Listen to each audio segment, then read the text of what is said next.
অতীতে ভালো নির্বাচন না হওয়ায় জুলাই অভ্যুত্থান হয়েছে, তবে এবারের নির্বাচনে এআই এর অপব্যবহার এবং পোস্টাল ভোটিংকে চ্যালেঞ্জ হিসেবে দেখছে বলে মন্তব্য করেছেন নির্বাচন কমিশনার আবুল ফজল মোহাম্মদ সানাউল্লাহ।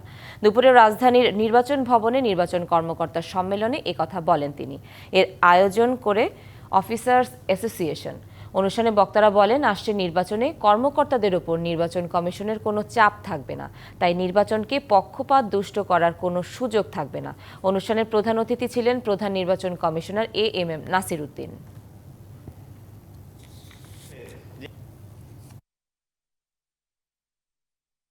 থেকেও আপনারা এই কাজটা যে গতিতে সম্পন্ন করেছেন, আমার মনে হয় সবার জন্য আমরা জোরে একটা হাততালি দিতে পারি।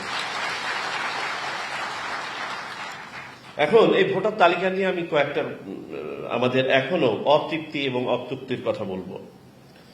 এখনো এই ভোটার তালিকা নিয়ে কাজ করার আগে আমাদের পুরুষের চেয়ে নারী ভোটারের সংখ্যা ছিল প্রায় 29 লক্ষ কম। আমরা সচেতনতা সৃষ্টির মাধ্যমে মসজিদ, মন্দির, শিক্ষা প্রতিষ্ঠান সবখানে সচেতনতামূলক কার্যক্রম হাতে নেওয়ার পরেও ওয়ালটন এখন দেশের সীমানা পেরিয়ে পৌঁছে গিয়েছে 50টিরও বেশি দেশে। ওয়ালটন, ঘরে ঘরে বিশ্বজুড়ে।